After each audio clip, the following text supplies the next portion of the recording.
Al McFarlane. Welcome to the conversation with Al McFarlane.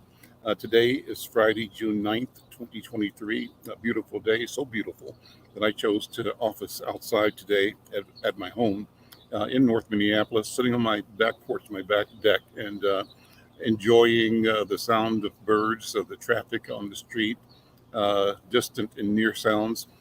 Don't be surprised if you hear an ambulance or a fire engine or a police car driving by. It's part of the neighborhood I live in, and it all goes up to make a community that's real. Well, let me begin by thanking our friends over and acknowledging our working with our friends over at the Minnesota Department of Health, who want you to know that COVID-19 vaccines are free. And that's because we want you to stay safe. So enjoy this show, be safe, and be well.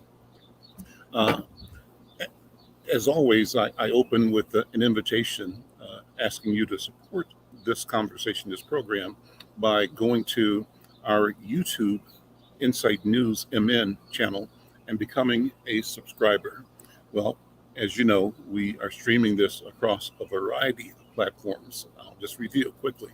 We're on the Insight News YouTube channel, our own channel, but we also are on the YouTube channel of Black Press USA, the Black Press of America, a wonderful organization. Insight News is a member active in it, and through them we connect with 200 other Black newspapers across the country and now from across the world.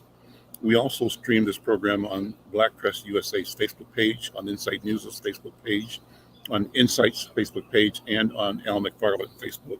Finally, we use Twitter and we use LinkedIn to connect with people. So no matter where you are, we want you to connect and be a subscriber and to help us grow our subscription base. Well, you know, what else? Well, today's Friday. Friday, it's a healing circle. And let me bring in my friend and colleague, Dr. Bravada Garrett-Akinsanya. And it's going to be the two of us today. We're going to do something that's kind of experimental. But let's begin by saying hello, Dr. B. Good afternoon. Welcome. Hello again.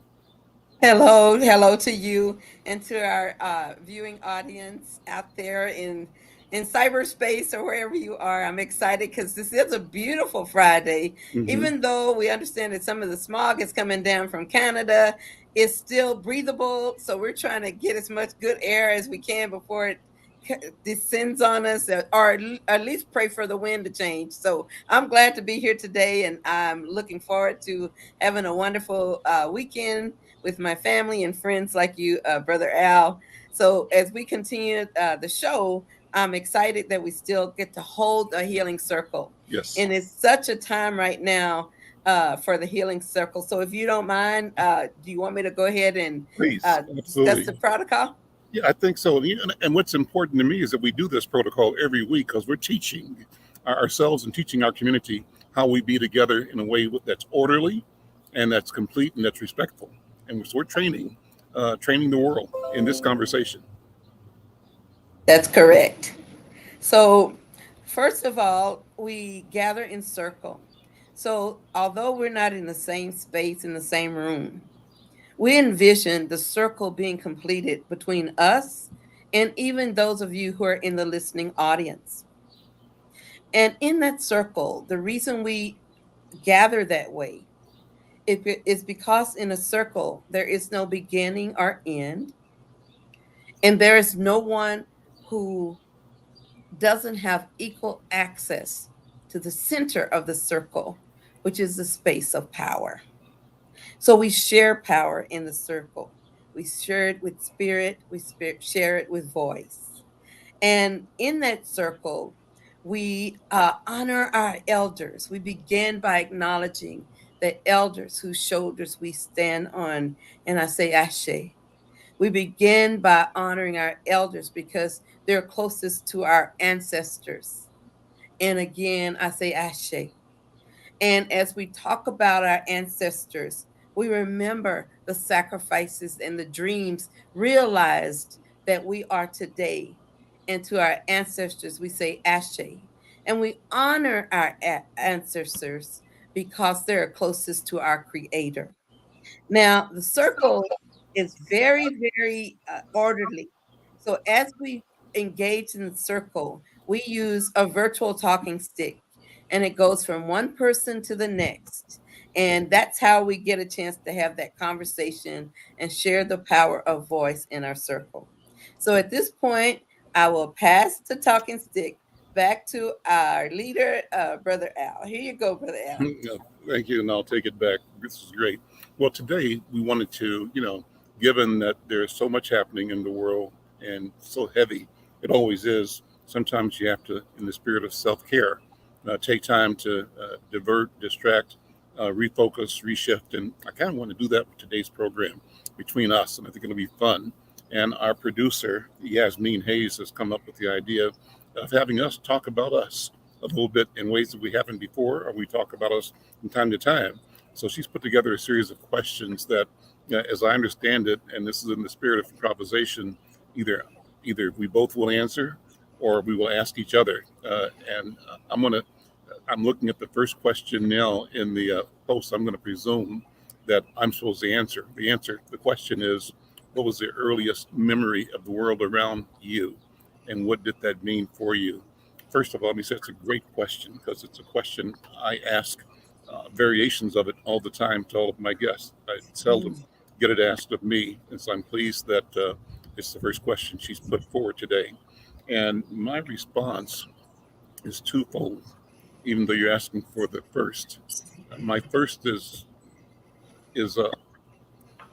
a memory of what they told me, what my mom told me about being born.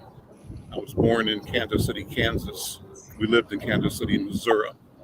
And at least for their feelings, the hospitals available to us in Kansas City, Missouri were substandard. And they chose to drive across the state line into Kansas City, Kansas to the Kansas University Medical Center, which was a more august and professional establishment that provided, they perceived, better care. So my first memory again is not my actual memory, but it's a memory of my beginning from the voice of my mother, who told me that when she arrived at the hospital, uh, uh, a person I went to school with and who's been a co-host with me here, Brenda Lyle, her mom was in the delivery room, mother in labor or about to go into labor, my mother in labor. They wheeled Mrs. Uh, not Brenda Lyle, but Brenda Lyle's friend, Brenda Isom. Take that back. Brenda Isom was in labor. Her mom's in labor. They wheeled her out of the operating room, the delivery room, and wheeled me in. And she said, when you were born, you came out with your hands stretched up, reaching for the sky, reaching for the world. That's how I interpret it. So my memory is that born reaching. And I've read somewhere about the meaning of my name, and one of the meanings was born ready to do battle. So that's my first memory, is arriving with a sense of assignment, a sense of mission, a sense of purpose, and an intent, ready to do battle.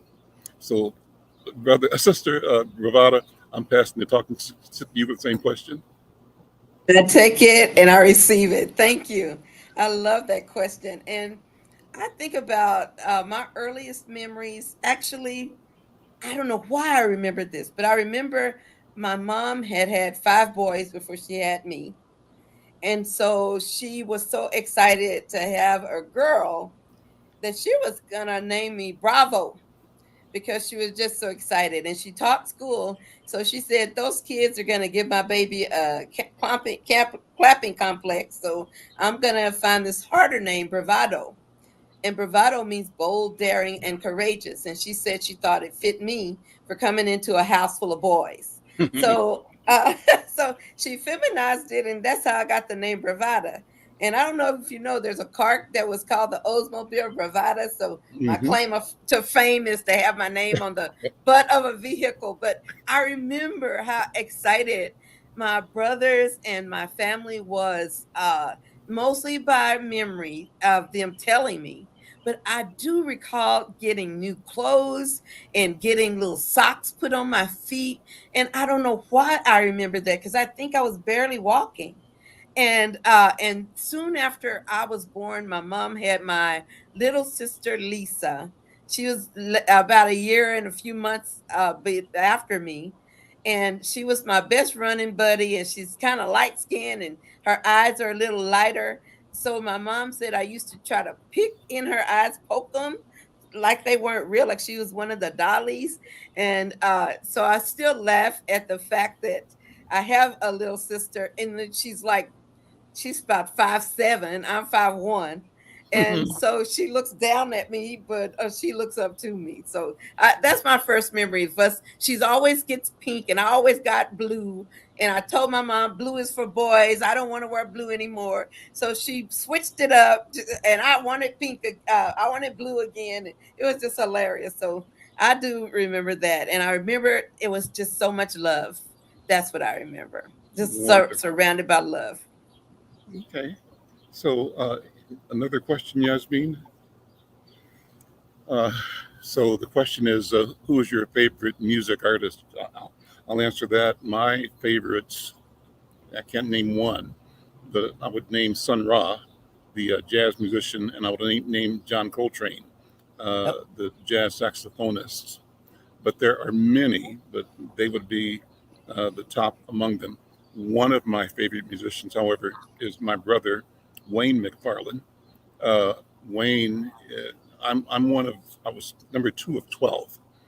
And Wayne is like number 4, I think. My older sister and me, my brother Raymond, my brother Wayne, and then the rest followed. But Wayne, I remember us going to church in Kansas, maybe somewhere in Kansas City or some small town.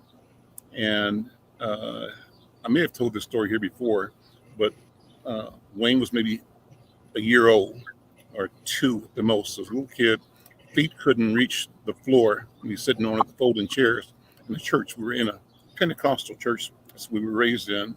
And at this particular night at the service, I remember, the sermon was just moving. Everybody was out of their seats, standing up, shouting, praising God, followed on the floor. That's why they called us holy rollers, right? They were That's right. doing the holy roll, right? And so after, it seemed like forever, the energy started to calm down, and the pastor tried to also guide the body of this energy back down to a new present, right? Having experienced this euphoric. I mean, the room changed, the sound changed, the light changed, everything changed. I'm 5 years old. Wayne is 3, or maybe I'm 6 at the time. But I'm observing how marvelous this change happened in the room, in the space. And so as the preacher asked people to calm down, and people relaxed and slowed down, all of a sudden, you heard this one tiny voice, and it was Wayne sitting on the edge of his chair. And for the entire time, he'd been doing this: shake, rattle, and roll. Shake, rattle, and roll. So he was into it too. But that's when he identified and was identified as a musician. That's when the spirit of music found its home in his life. And he is a musician today, and he is a master musician. And I've seen him play with people like, Tracy's name, Tracy Chapman, and some of the great jazz artists who come through here.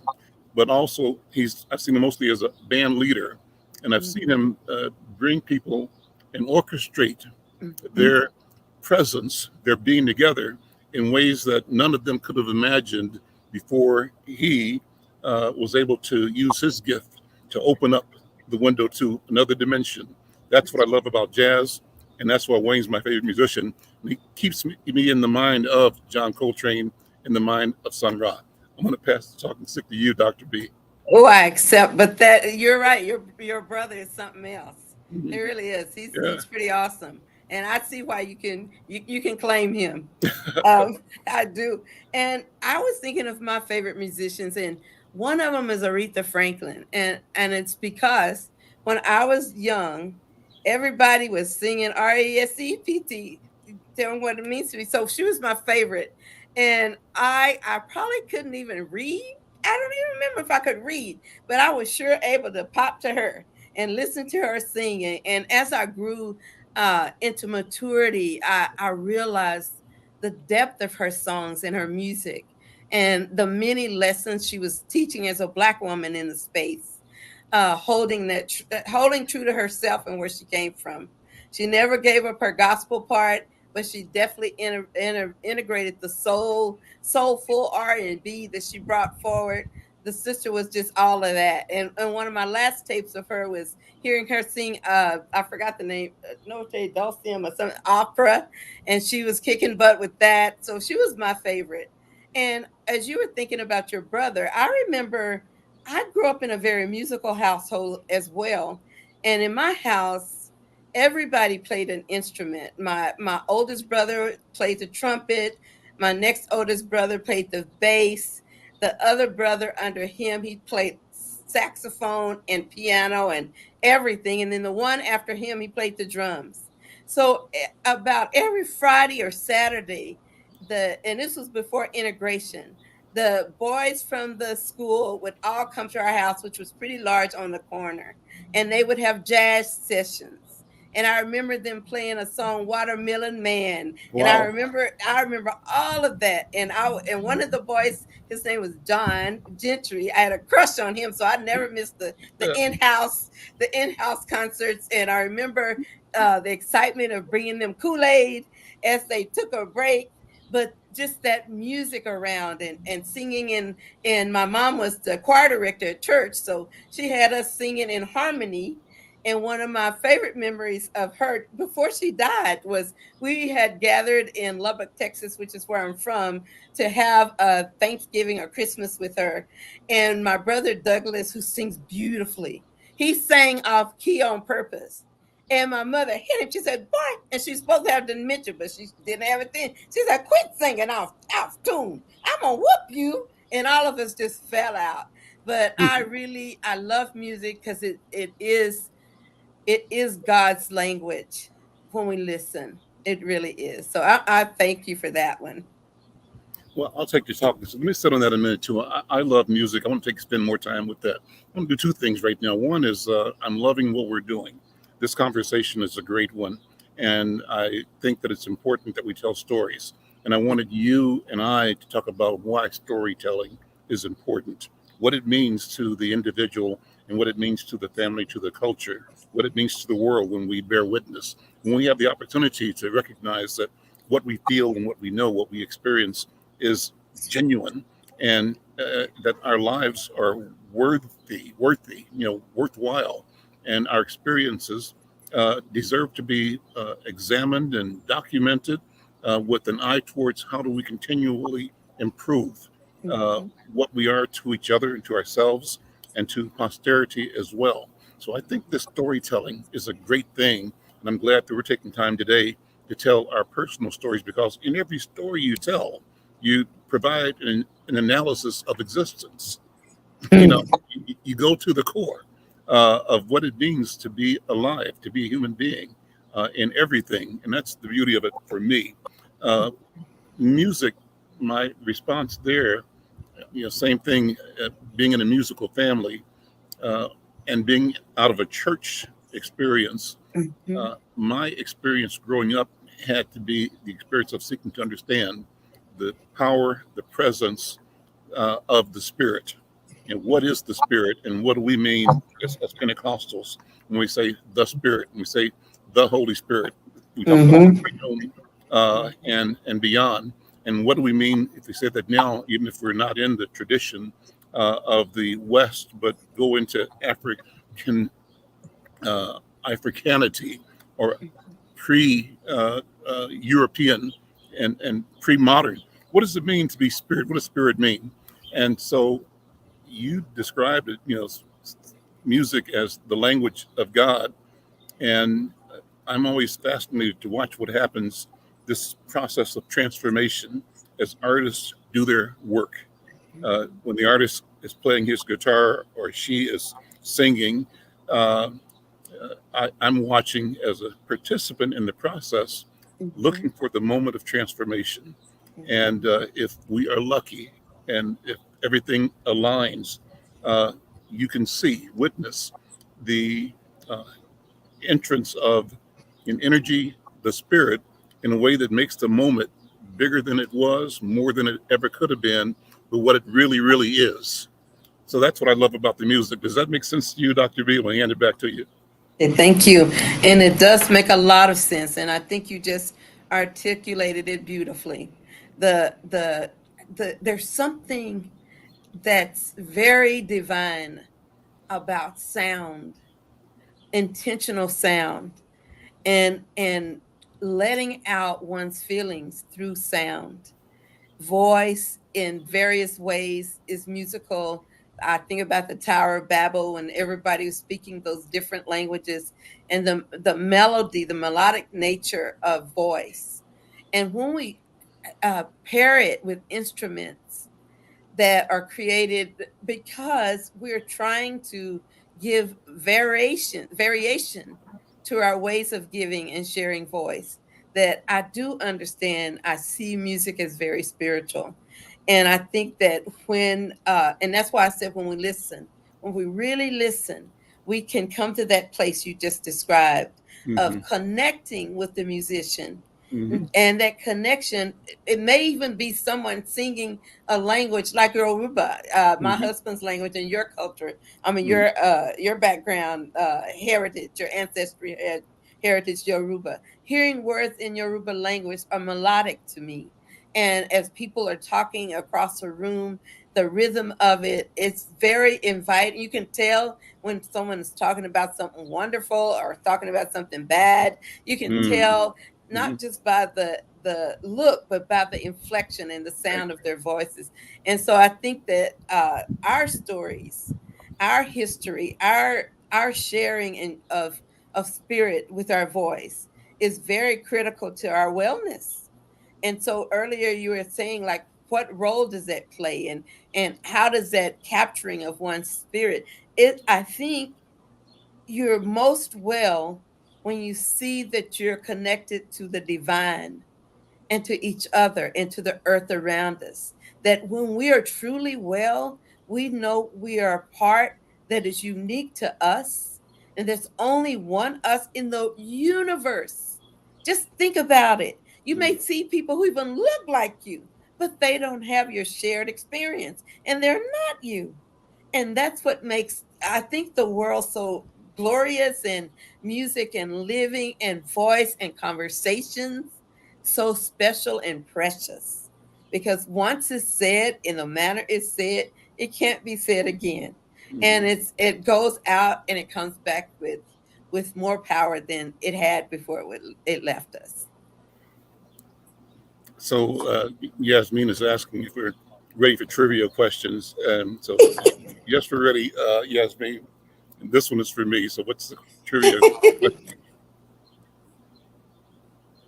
So what was the name of the unique saxophone technique that John Coltrane popularized, characterized by playing a rapid succession of notes in a fluid, continuous manner? Well, it's D. What he became known for was sheets of sound. And I can, so I listen to Coltrane every day, even now. And when I'm in the car, if I'm not on the phone, I'm listening to John Coltrane. And the song I'm listening to right now for the past, say, 5 months every day is My Favorite Things. Uh, and there's another cut. It's a live recording of that song, and another one called One Up and One Down. And in My Favorite Things, what he does is play uh, in a way that if you have to describe it, like looking at sheets of rain. If you've been watching a rainstorm and the wind pushing the rain, and so his music is like sheets of rain falling out of the sky onto the earth, but no end to it. And every drop of rain as you just said, unique, and his ability to both touch every job with giving life to its sound and its presence and project that, and for you to be able to see it and feel it. So if you heard Coltrane play, you would see what he was talking about. You would feel it. You'd see it in your inner eye, in your mind's eye, and you would know it. You might not be able to articulate it. You might not be able to play it, but you would feel it, and you'd know what you were feeling. And the feeling you got was a feeling of ascendancy, a feeling of transformation. Mm-hmm. Classic is the album A Love Supreme, I think done in 1963. And that song, that album had 4 movements, 4 songs altogether, lasted about an hour altogether. But side A and side B, part 1 and part 2, first one is Acknowledgement. Second song is Resolution. Third song is Pursuit. And the fourth one is Psalm. So just think about that as a description of the entire process for regeneration. This was about the nature of the regenerative nature of life itself. And in the process, the human being, even the non-living, go through a system that requires or reflects acknowledgement of its existence. Number one, it is. And then the search for conscious people, sentient beings, I think, is a search for a resolution to resolve that. Now that I know that I am, I resolve that I will. Mm-hmm. And you make the resolve, the resolution, then you go after it, go get it. Pursuit, right? And the pursuit has one objective. That objective is the attainment, right, of the transformation. And when you have reached that moment of attainment, the only thing you do is psalm, praise the Creator for all of the beauty, the magnificence of this entire life, this experience. And it happens all the time, everywhere, for everybody and everything. That's the power of the music. And that's my Coltrane understanding. Dr. B, I'm going to hand it to you for your trivia question. Okay, let's see what it is.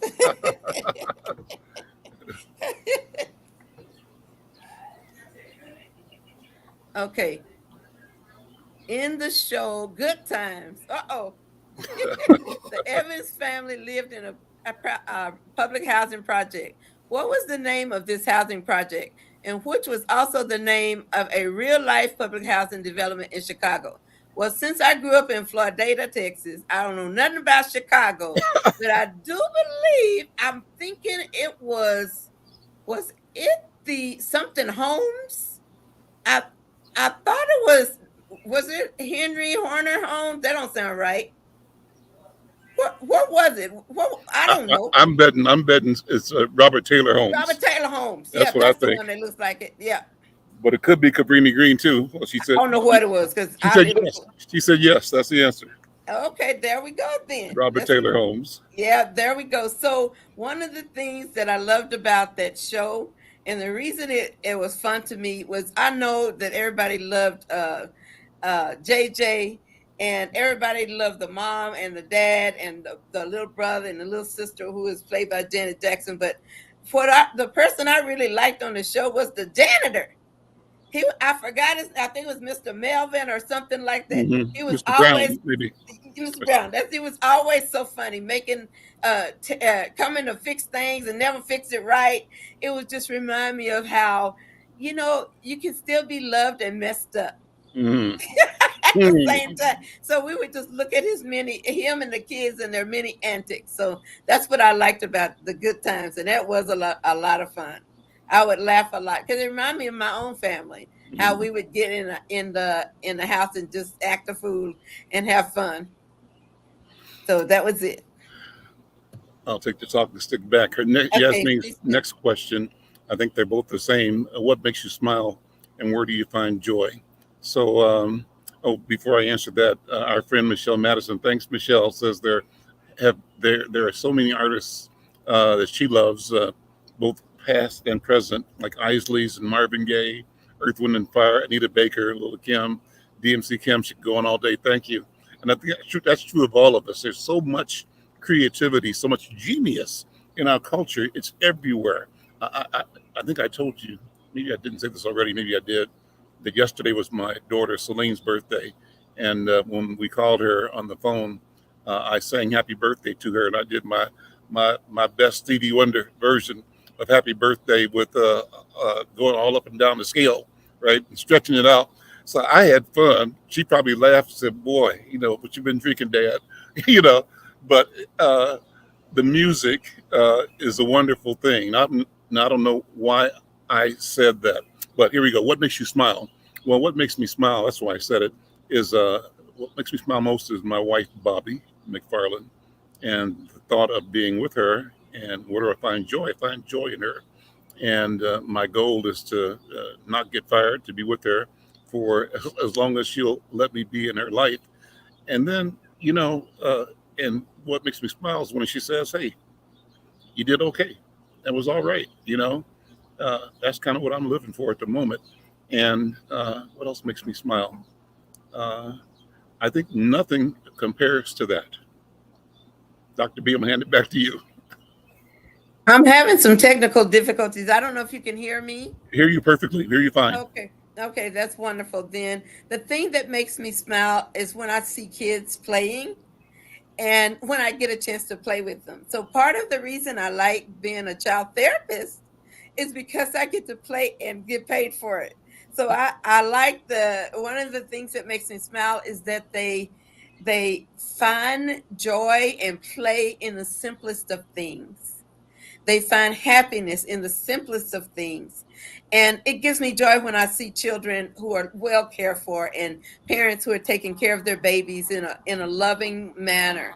It gives me joy. And so whenever I see, even every time I go around, I keep a little extra cash on me. And when I see a mom or dad or some kids, I might roll up to them and say, here's some extra money. Go get some ice cream on me. I don't even know them, but that random act of encouragement, of healing and of family and of acknowledging our commonality and our connection to each other. I recently was driving through North Minneapolis to my office at Urban League, and we were going over there, I don't know, to pick up mail or something. I don't know what I was doing at that moment, but I remember a little African-American young man. He had to be about almost 6 feet tall, running out of his house with his cap and gown on. And I saw him and I turned and came all the way back around. And I just happened to have $100 cash in my purse that day. And I gave it to him. I said, "Hey, baby, because you can't call kids, how you want, that little boy, you want some candy. You can't do that." But I said, "Hey, baby, I see you graduating." He was surrounded by his mom and dad. And I said, "This is for me and the community that's waiting for you on the other side." And wow. it felt so good to do it. He said, "What? They didn't know me from Adam." But I know in my spirit, that young man is going to do something with his life. So that's what gives me joy. Just my people give me joy. They give me joy. And of course, my husband. I can't go around and have you talk about beautiful Bobby if I don't talk about my wonderful husband, Akinsanya, and his multiple antics that no one ever sees, because he's so serious in public, but he is really, really a lot of fun. So he keeps me laughing every single day. Yeah. And Bobby does too. For me, that's amazing. Well, and I don't dare. You said amazing antics. I don't dare talk about the amazing antics because that's what keeps me smiling. Okay. So listen, Yasmin asked, so what do you consider playing as an adult, and how does that look different from when you were a child? What do you? Well, I don't know if I have an answer for that. Well, let me try first. Do I play as an adult? I don't. I think I do. I play with my grandson, my kids. How do I play? Is usually talking, or telling jokes, telling stories. Remembering stuff and trying to put things in a context where you have to have a belly laugh about it. That's playing. Just the talking and being with your family and friends is play for me. And also things like, when Bobby and I walk, I call that our play. Where for a number of years we take a walk down by the Mississippi River, and what happens is that if you're there every day for 8 or 9 years in a row, you become an institution and a figure that people you don't know, but they expect to see you. And when they see you, they know you, and you know them as well. People that you never had spoken to, except for you raised an eyebrow or you smiled, and you become community. So that feeling of community makes me smile as well. But doing that and being there with Bobby makes all the difference in the world. I think that my long-term idea for playing is, how do we take the attitude of play, which is energetic, in living and being with each other all the time as adults, so that we know that there's safe ways to play, probably ways that are not safe to play, that we use and develop, common sense tools and language and approaches, and that we invest curiosity in all that we do, for ourselves and with each other, with an intent of always getting better, being better, not in a way that's competitive, but in a way that reflects growth for you, the individual. And if you grow, those around you are growing as well. So that's kind of what I think. I think Yasmin, you can answer that too, Dr. B, but she has another trivia question for you, I think. I'll pass the talking stick back to you. Okay, so I want to piggyback on the one about how grown-ups play. Mm-hmm. And I don't know about you, but I still do silly things, like I put 2 grapes in my mouth and I'll chase my husband to kiss him and I look really ugly. I do things like that, but I also play with my sisters and my brothers by telling stories. And during my birthday, we did it, of course, on Zoom last time. And I had a section of the birthday party called Stories, Myth, and Lies. So everybody could tell the stories, myths, and lies that we've experienced when we were little. And it was just a lot of fun, because those stories, if you have a large family like you and I did, somebody's going to remember something a different way. And you say, oh, no, you're lying. That didn't happen. And it's just a lot of fun. And that's where big words come out, like PhD in liology instead of psychology. It's just a lot of fun.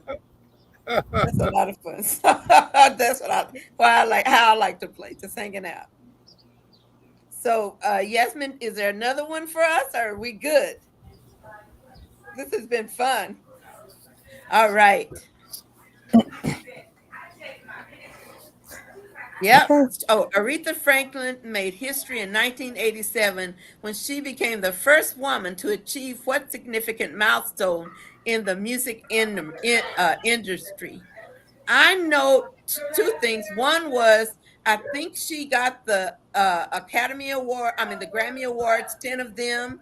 And I do think there was also something about, was she the one put in the Hall of Fame, or was it somebody? She might have been the one getting the Hall of Fame too, but I know she got several Grammy Awards, and she probably did sell millions of records, but I remember she got a lot of Grammy Awards. I can't say it was 10, but I remember it was a lot. So what's the answer? Being inducted in the Rock and Roll Hall of Fame. Okay, there we go. That was her, because the sister was bad. That's all I had to say. So I say, you know what? I know Sade's name, but I can't call it off right now. But I know she's from Nigeria and she was raised in England. Yep, I do. Yep. Helen, that's her name. Helen, wait a minute. Sade, nope. She was born in Nigeria. And I don't know if the Fasa Fola Sade, I do was her name, but I think it was. I'd say A. Okay, give me a minute. Because I think that's on her records, Helen. I've seen that before. It was C. There we go. Oh, what? That's not true. No. She wasn't born. Somebody got that wrong. She was not born in the United Kingdom. She was born in Nigeria, honey. Okay, A. Okay, there we go. Okay, there we go. Okay, thank you. Lone Ranger's National, what? Loyal Native Companion. This is a question for Tonto. me. Yeah, right. That was my question. Oh, that was for you? That was Yeah, Tonto. yeah. So maybe I can, if But I let me don't know talk mine about that. next time, So I'll phone a friend. it's, who is the Lone Ranger's loyal Native American companion who helps him in his quest? Put it back up, please. Put the question back up. In his quest for fighting injustice, right? And so here's the joke inside the joke. The white guy calls the Indian Tonto, which means dumb or stupid, right? That's what the word means. And then we all know the Tonto, played by Jay Silverhills, that was his name, called the Lone Ranger Kimosabe. Kimosabe really is technically Kian no Sabe, he who knows nothing, stupid. So the Indian was right back at you. The native brother, was right back at you, white man, stupid, he who knows nothing. So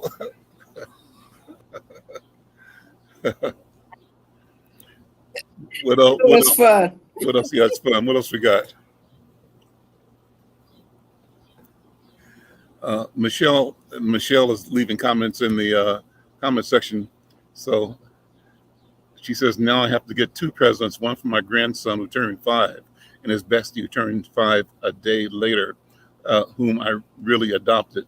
He said, it takes a village. That's Yes, so it true. does. So true. Yes, it does.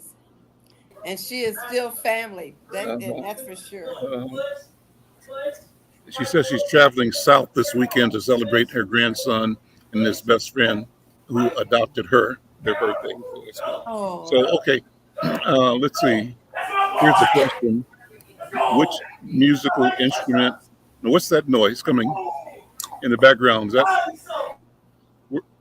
uh, which musical instrument is often considered the most iconic and central to the sound of jazz music? Well, I don't know for sure. I mean, I think all of them are: guitar, piano, saxophone, trumpet, but I think saxophone probably. Thinking of Lester Young and all those cats who you know, uh, Sidney Bechet and others who played saxophone are variations on it. So the answer is, Michelle says C. Let's see, what is the answer? Yeah, Yasmin says C. Yeah, I think I so. think it is C. Yep. Yep. Okay. You can't have jazz, but eventually you got to have a saxophone somewhere. There you go. And what else? I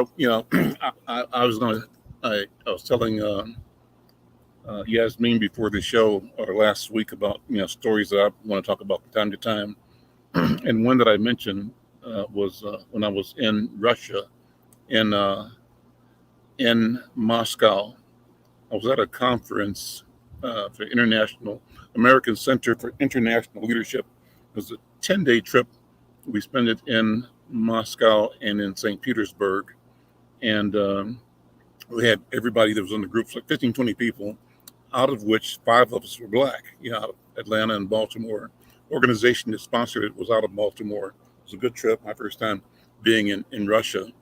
And each person kind of had a guide assigned to them to help them navigate around and answer questions in free time. So a young kid named, I'll think of his name in a second, was my guy, just a nice young guy, a college student, just finishing pre-college or something and wanting to come to the U.S., gotten admitted, and he was taking the chance to meet a friend that could help him when he got here, right? But one day we were between meetings, we were standing in Red Square, and it was hot. He said, you want some ice cream? And looked around, and there was an ice cream store on one of the side streets of the Red Square in the Kremlin, right? And I said, yeah, that would be cool, but look at that line over there. Because it was set up where it's like imagine a mall or something, or a street with storefronts on it, and it had 2 doors and a long line as you're facing it, a long line out of the door on the left, people waiting to go in, and there must be a counter inside. They get their ice cream and come out the door on the right, right? So I'm looking, I said, man, we'll never get the ice cream before it's time for the next meeting. So he said, line, what line? He said, what? So he walks down in the middle and said, that's not a line, that's a crowd. And he walks to the front, gets the ice cream, and out the other door. So what's the lesson in that? The lesson is a lesson about perception and the lesson about definition. And if you perceive something to be a line, you'll go find your way to the end of it and await your turn. But you could be looking at the same thing and say, that's not a lion, that's just a crowd, right? And you act differently. So the lesson for me of that little story has been just check how you look at stuff and don't accept the standard perception.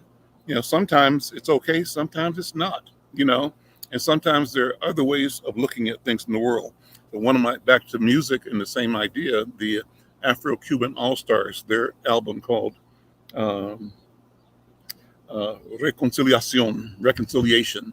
And one of the songs, there's the singer, Juan de Marcos, sort of as an aside, says, mira como mira de aquí. And that phrase just stands out, so it jumps out of nowhere. But they're jamming, and the phrase says, let's look at how it looks from over here. Let's see how it looks from over here, right? And so what's the lesson? How it looks. Take the time to examine something from several points of view. Look at how it looks from over here, because it might be different from the way it is. My last story like that, I had a guy that was doing jewelry business, street business way back when, and he made these pendants out of shells, cut them, polished them, etc. And you hold the shell up and say, what is this? And you say it's a shell with a whatever, and it is that, but it's also a vacant space with something around it. So definition is the key. You can look at something that's back to, is it half full or half empty, right? How you look at it determines how you react and what you do, what your next move is. I encourage us to examine everything, question everything, and then question it again, and question it with the intent of how do we improve and how do we do better and get the most out of ourselves as we move forward. Dr. B, I'm going to hand it back to you. I like what you just said, because it really talks about perception, and perspective. And in psychology, we often call those processes cognitive processes. They can be ones that help us heal because we see positive, or they can be ones that help us create harm in ourselves because we are not evaluating it from a positive perspective. It can be the same thing. So I love that story you told. And I think that has a lot to do with how we as Black people look at our world. And part of our mark of survival is what Dr. Joe White, known as the father of psychology, used to call gallows humor. He said Black folks have gallows humor. And even in the spite of negative things, we find something to laugh about. And it does remind me of some of the work I've done. And I remember a little girl had gone to a party, and somebody fooled around, came up there with a gun, and she got shot in the butt running. And luckily, she survived it, that it didn't get her back or anything like that. And it was really a tragedy. And so I went up to HCMC to see her and her family, and, to provide some psychological support, because I know she'd been having bad dreams. And when we were talking about what happened, and I said, well, maybe there's something we can gain from, having this tragedy and this terrible thing. And then the girl looked at her dad, the dad looked at her, the mom looked at the dad looked at the mom, looked at her. And almost in unison, they said, yeah, we learned you better run faster. That's gallows humor. Yeah. Learn to run. Yeah, we learn you better run faster. Run So faster. Yeah. our Hmm. people find ways to be healed. And I think today, as we talk about joyful, light things, we also have to remember that, our president that used to be our president just got arrested. I mean, indicted, got to get fingerprinted. They finally caught up with a thug, and he was a White House G. That's what some of my kids call him, the White House G. And so he was getting away with everything. And so now, among the people I've been talking to since yesterday, in counseling and in the community, there's a sense of belief and faith that there will be comeuppance, that people who do wrong, who will reap what they sow.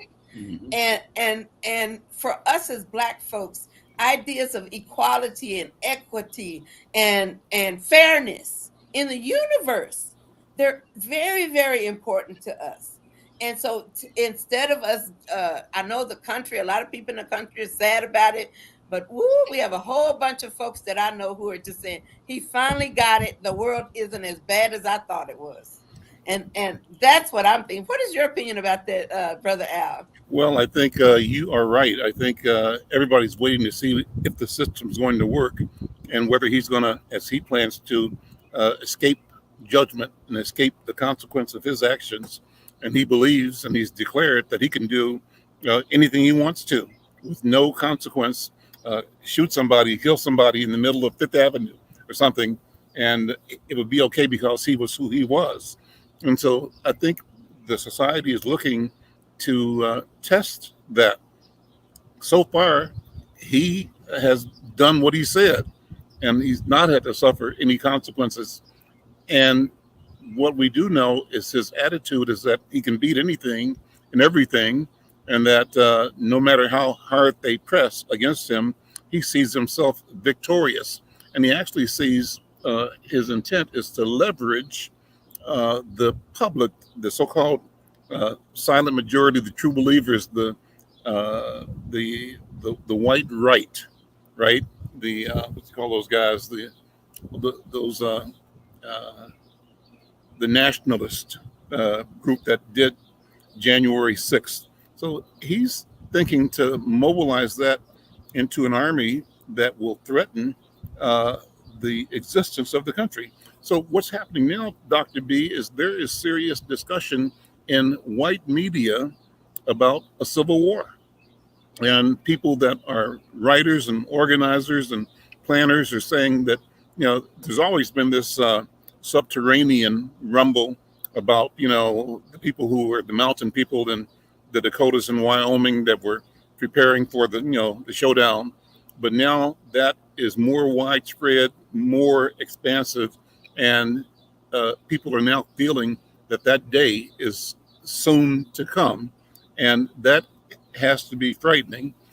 So uh, I think we're at a crisis moment, a good moment nonetheless, where the society has to say where it is. Either we're going to be a humane and democratic society that supports life and liberty, or we're going to continue to let the few who want to have power to control other human beings, to control women, to control Black people, to control and extract the wealth from the land, and to despoil the entire environment. If they win, and Trump not being held accountable is a win for them, and them winning elevates Trump into the oligarch that he wants to be. He'd love to be the Shah, or love to be a king. And his whole move was trying to figure out how he could align himself with people like that around the world so that as a group, they represented the divine right to rule the masses of us. And I object to that. So I think we're heading to in the right direction. And I'm hoping that everything that's supposed to happen does happen. Well, I believe it will. It's inevitable. What do you think?